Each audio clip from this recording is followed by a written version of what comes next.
Hey YouTube, it's me Turkish Delight on a nice sunny Saturday morning here in the UK.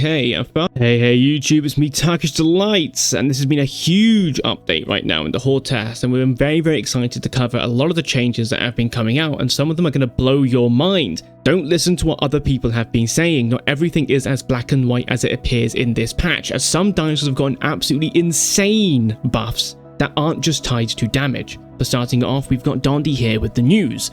It does seem to be that the devs have been looking into a possible solution and finding the fact that just a simple stress mechanic doesn't quite float their boat. But the fact that they have been thinking about this and that Dondi has mentioned this does give me hope. Because I did say in a previous video that I think the devs should be making a statement on how they feel about mix packers to sort of put the community at ease. Next we have Dondi giving news on Para, where someone asked how Para is going to fit into the ecosystem, to which Dondi said it's Maia with magic attacks. Now, a sound-based dinosaur is pretty interesting because of the different unique variations you can have on its calls and the effects that these calls could have. I want to hear what you guys have to say down below about how you think Para is going to work and what sort of cool gimmicks Para could have with its sound-based attack. Next we have something that makes me very excited. Dondi was talking about the fact that we have some unused model by Fred, and that the Allosaurus will probably have a few model variations. If we tie this to the fact that Dondi said that with the Elder system, through future entombments, he wants to make it so that you unlock way more color variations than you have currently in the game right now, not just in Hordetest, but also the live build. If you remembered when the color wheel was allegedly bugged and we had every single color available. We also have the fact that Kissing Kitten replied to someone's comments talking about the idea of having skin patterns be released in the future through entombing your dinosaur. Someone posted the image of a trike with the eyes on its frill, and Kissing Kitten said something like that. And now we have this idea of Allosaurus potentially getting model variations. It brings a very cool idea that potentially through the entombment system, we get not only skins, we get not only color palettes, we may even get complete new models, and that's kind of cool in my opinion. Dondi has put a lot of people's minds at ease because he is actually looking at the pin mechanic, which means we could be looking at the variations of the pin mechanic being the grapple. The fact that he's been saying that it's made a mockery of CC at the moment and he'll be taking care of it over the weekend. Now, we do know the fact that a big bounce patch is coming, potentially with a Diablo and a Tenno downsize, a bunch of other bounce fixes, Tround on land kit, and potentially now even CC changes and pin changes for a lot of the dinosaurs in the game. These will be affecting Raptor, Allo, and T-Rex, I guess Troodon, but whatever, who have been using these abilities. Dondi's been saying that it will take far more effort involved to weaken a player before killing them with a pin, unless you drastically outweigh them from the start. So we could be looking at pin thresholds being standardized between Raptor, Allo, and Rex. If I had to take a gander, I would say about half of their weight, and we could be seeing an end of a really annoying era of gameplay, which hopefully a lot of people would be thankful for. And let me know down below what you think these changes could be, and whether or not you think, like me, that the pin mechanic and the grapple mechanic could be sort of fused into a brand new mechanic that sort of takes ideas from both of them. So you have the pin, but with thresholds, and the grapple with those same thresholds. Next, Dondi does of course confirm that the stamina buff for the Apex was just a test over the weekend, and the idea that it probably was just to test how the Apex upon Apex matchup fares when they have more stamina, allowing much longer fights to occur, which of course is more fun for the players involved, because the longer the fight, the more decisions you get to make, and the more, well, things you get to do. Dondi also said that there were some secrets that have been overlooked. Dondi finally talks about the idea of building layouts being changed to create more emergent gameplay, with the idea of windows are at eye heights for a big dinosaur to stare down at someone when they're relieving themselves, let's just say. So I quite like this idea because it leads into other ideas of obviously the game is a sandbox, and you want to create things in your sandbox that players can mess around with and create these emergent gameplay moments that will be remembered for the rest of their lives. That's a bit hyperbolic, but you guys get what I mean. You know, like having the idea of being a human being in a human facility, looking out the window and the bushes are just perfectly covering the corners, and then a raptor face appears next to you. That's cool. You're not going to forget that. That's going to be something that you clip, that you share with your friends, that just you laugh about for ages. So that's really interesting that Dondi is still thinking about these very core ideas of the gameplay loop. Not just from the actual mechanics and the dinosaurs and everything else, but just the way you interact with the game. I'm really, really happy to see that that idea hasn't been lost and Dondi is still pursuing like the end goal of what this game is supposed to feel like. But now we have the patch notes, and of course we'll be covering the biggest changes that will be affecting you and your gameplay in the game, and potentially even dictating the future course of how this game is going to be balanced and the unique ideas that can be brought forward from this horde test. And if you guys want to hear more about the data and the secrets that other Allo YouTubers are not going to take the time to find out, please subscribe to this channel and be some of the first people to find out the absolutely insane buffs that some of these playables have gotten. Now, I'm not going to spend the time to read out the damage changes for the attacks because that's going to take way too long, and I think you guys are more than capable of pausing the video and double checking the old stats to the new stats. I don't think you need me to put the numbers on the screen for you, but here is the raw data from the game files. The type of terrain that Stego's tail swing gets deflected on has been expanded upon, similar to how it was quite a few updates ago. This could be the devs leaning more into the idea of Stegosaurus being a plains-focused animal. Let me know whether or not you think this is a bit too much in that direction, or if you think it's just a bug. A lot of people are freaking out about the T-Rex losing 150 damage on its bite force, especially after it lost 500 damage on its crush in an earlier patch. However, I'm here to put your worries to rest. The Rex has been buffed in a monumental way. Not only does it now have more stamina, but also the fracture damage of the Rex's crush has been taken to the moon. It used to take 3 crushes to break a Stego. It now seemingly takes 1. And I say seemingly, and we will get to that. So, for starters, we tested the crush at different stages of Rex growth and Stego growth. So sub, adult, technically prime elder.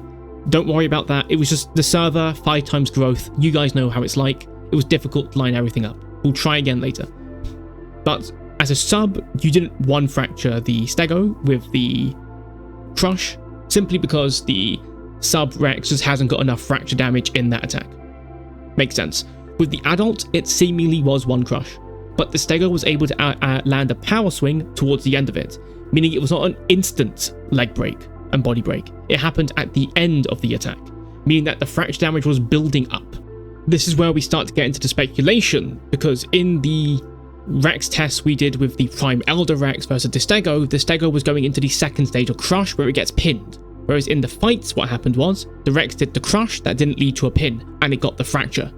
However, we only got the fracture on the second tick of the Prime Elder Rex pinning the Stego. So how does this make sense? How does the Prime Elder, before the drop off in stats, somehow get the fracture later on during the pin, whereas the adult Rex versus an adult Stego somehow gets the fracture in 1 crush that doesn't even pin the Stego? This is confusing, it doesn't make sense. But here's our schizo theory, and we will be trying to prove it or disprove it in the coming week. We think that Rex's other attacks now deal fracture damage.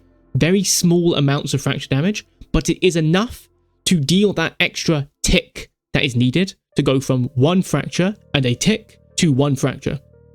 I mean, from 1 crush to a tick to 1 crush without the tick. That's our theory.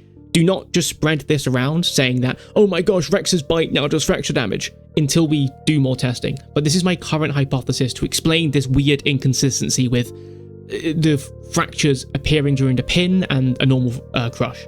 So that'll be all for the Rex statement. The TLDR, your fracture damage has been buffed immensely in this patch, going from 3 crushes to fracture a Stego all the way down to 1. So for Triceratops, you're going from what, 4 potentially down to 2? That's insane. And Rex's potential to fight against Strike has increased. So we'll have to see how that goes, and let me know what you guys think down below. And now we are on to the Stego, which in my opinion has received an absolutely monumental change. Do not listen to the naysayers. Let me tell you all about Stego right now. Stego is the bleeder. It is the bleeding apex dinosaur right now.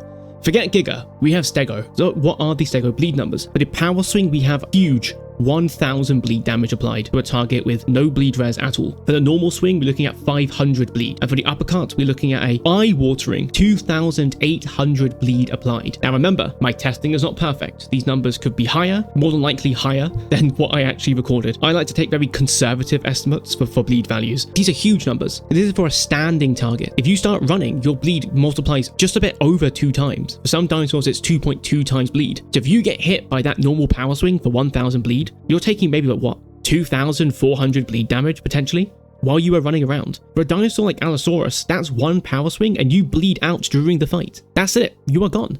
So while yes, it is a nerf in the fact that you no longer have that insta-kill potential with Stego, the fact that the devs are looking into stuff like pounce and pin, potentially even grapple, which therefore implies stuff like crush as well, we could be seeing the end of these very, very gimmicky I click button, you lose mechanic, and more so leaning into the idea of like what actually makes a gameplay fun. And what makes a gameplay fun is longer fights. Longer fights means you need to have more stamina. And right now I think the devs are trying to nail the apexes and then work their way down the list. So if you nail the apexes, which are supposed to be the most devastating fights in the game, everything else should be way easier, at least in my opinion. So that's why the apex has got more stamina, right? Because there's a direction for more fun gameplay. More stamina means you're able to run around more, you're able to use stamina to bait attack. You know, your stamina costs now aren't as detrimental as they were before, meaning you can afford to spam out attack. But I do think that Stego does need stamina reductions on his power swings. I think it's a little bit too much at the moment, but let me know what you guys think down below. I also think for Stego's uppercut that it should be able to at least stagger a T-Rex with the uppercut. If not, like properly stun it. You don't have the damage to kill the T-Rex outright, but you do have the bleed to stop it from chasing you. I think this is an incredibly creative way to fix the issues that Stego was having with T-Rex, and there'll be more adjustments onto this fight in the future. The Stego doesn't need to kill the T-Rex, it just needs to be enough of a threat where the T-Rex goes, I need to gamble on whether or not this Stego is a good player. And the best way for me to check that is to land the ambush and get the ambush. Rex is now more committed to getting the ambush, but think about this as well. A lot of players were like, it was unfair how Rex had to play so perfectly and these other dinosaurs didn't. With the stamina buff for the apexes, which not only allows more engaging fights, if you mess up that ambush with the T-Rex, you can leave. The Stego can't chase you down. But if you choose to stupidly just rush into that Stego, yeah, you kill the Stego, but you bleed out in the process. I think that's very, very interesting balancing. It's balancing where if you have a bad T-Rex player versus a bad Stego player, both of them die. They both wasted their apex. Good. The ecosystem's been rebalanced. If you have average players against each other, it could go either way. If you have a good Stego player versus a bad Rex player, that Stego player kills the Rex player outright. And vice versa. If you have a good Rex player versus a bad Stego player, the good Rex player kills the Stego.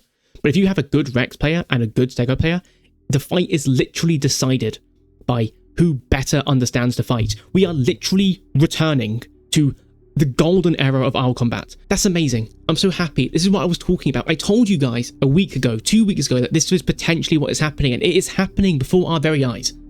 Next up, we have a lot of the Allo bleed changes. The damage for Allo did not seem to have changed that much. As for the bleed changes, it does feel as that Allo's normal bleed does seem to have been buffed. It's now doing about 150, 160 bleed, which is pretty much a double, I believe, increase from what it was last time. And the alt bite, I think, was slightly nerfed, going down to about 300 bleed, or just below 15% of a Maia's bleed pool. The claw attack is still an absolutely devastating attack. I do think the bleed timer for the claw attack was lowered a bit, hence why the bleed damage isn't as strong, but it is ridiculous. It's still doing at max maybe even 1,300 bleed. And for the pounce, it's rather hard to tell how much bleed is actually being applied due to the subsequent bleed ticks. And if you try to do the math, you get a few inconsistent results of it. So I would rather stay back from the Allo pounce bleed testing right now, focus on the other attacks, and potentially look back on Allo later on in next week and give you guys more detailed explanations on Allo's bleed there. An Allo that has bleed currently, in my opinion, that is more balanced towards taking on mid tiers, we could probably speed up Allo. If it doesn't have this bleed that just kills apexes, it doesn't need to be in the speed tier towards apexes. We can speed up Allo, give it a few more kilometers an hour. That's interesting.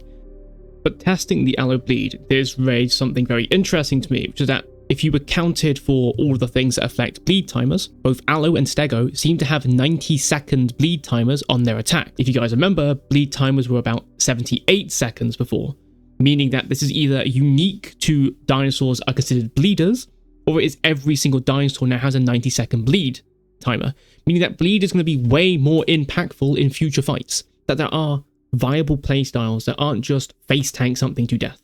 The fact that the devs are going against things like pin, for example, and potentially therefore grapple, we are moving away from Stego just instantly tapping mid-tiers, instead giving the mid-tiers the chance to get away if they play smart and just disengage from the fight. We're getting balance where it's more about how you play the game and the decisions that you make as a player, rather than my opponent clicked button or my opponent did this, therefore I lose. We may even be seeing changes in the future to do with stuff like camping, for example, We'll have to see. The devs are looking at mix packing as well. There's so much stuff going on right now, and it makes me very excited to the point that it will take me way too long to cover the potential for everything in the game. I'm sure you guys already do know what I'm saying. If you guys have been watching my videos, you guys have been seeing the fact that I'm adding more little bits of this could happen, this could happen. And if you guys have been paying attention to that, you guys may be noticing the things I'm saying are starting to happen. We're seeing the pattern, the grand design, and that makes me excited because we're all going to be ahead of the curve what this new state of the art is going to be like. I said, it's going to feel like Spearow again. You're going to have to relearn all of these matchups and how all of these dinosaurs play. And if you guys have been doing that this horde test, I tip my hat off to you because when this update goes to live, you are going to be in the top players of this game. While everyone else is wondering why Stego is bleeding out T-Rex, why Allo Claw Attack is the strongest thing in the game, why Raptors are doing this, and why Packies are doing this, and why Diablo and Tenno and all these different dinosaurs, you guys have watched this channel, you subscribed to this channel, you're keeping up to date with everything, you guys will be ahead of the curve. And that's important, that's what I want. And you guys actually now have the information needed to give valuable feedback back to the devs. Now, for those of you who are interested about the Maia changes, what I can say, just by looking at the numbers, is that Maiasaura is an absolute unit. I don't think I am the person to really talk about Maiasaura because I didn't have the time to really test it. I do know, for example, that the CC buff for it does allow it to knock down Cerados. So that is pretty huge. If you guys want to be seeing some really, really cool content on what Maiasaura can do, check Mr. Gray, who I'm putting a link to his channel down below. You guys can see him absolutely wallop Cerados and Allos in his short videos. It's really, really cool. Maiasaura is an absolute juggernaut right now, which is a pretty interesting way to go with the playable. But as I said before, I would be quite scared about Maia getting too many buffs, because we could have a dinosaur that not only can just run everything down, but can also just, tank everything and just bully everything to death. But we'll have to wait and see. You have to remember Maia is very weak to bleed, having more stamina for certain dinosaurs in the future. We'll have to see what happens. It's one of those testing things. But, I'm pretty excited for Maia. I will be playing it and hopefully give you guys more information about it. But for now, please check out Mr. Gray. Very cool videos. Send him some love from our channel, and hopefully that channel can send us some love as well. We gotta get those numbers up, don't we, boys? Come on, come on. Now, unfortunately, I do not have the time to properly go through the top comments, but I will be very, very quickly going over them. So in the first video, we have Cole Hagar, who said spawning in Highlands as Dibble went looking for the nearest cliff. It was such a hassle. Very happy about the new sanctuary if it stays. I really do hope it stays. It seems to be a prime location for a sanctuary, as you said, and it is very, very good. And it is really good that we sort of don't have these annoying bits of gameplay of having to cross the entire map as Diablo. Next of all, we have a comment from Da Moby. You guys subscribe to his channel, though you probably already are. And if not, if you're subscribed to his channel, subscribe to mine. So that's pretty good. But he gave some very, very nice feedback about this, and I want to give him a shout out as well. Content creators gotta stick up for each other. I quite like that. We have D Nation, who put some absolutely incredible slander versus POT players over here. A bit mean in my opinion, but I understand what they're talking about. And then we have a lunatic with a shotgun. Please also check out their channel. They have been releasing some pretty interesting videos in my opinion. And they talk about the whole idea of immersion with mix packs. Now your immersion's sort of broken because you're not expecting to see this, and then you do. It sort of just ruins it for them. And I do agree. It's a very interesting way of looking at the mix pack issue that I didn't really go into in that video, and I kind of wish that I did. But again, if you guys want to be featured in the top comments next video, make sure you subscribe to this video, leave a like, and put a comment down below. And bye-bye, guys. I hope you guys enjoyed the video, and catch you later.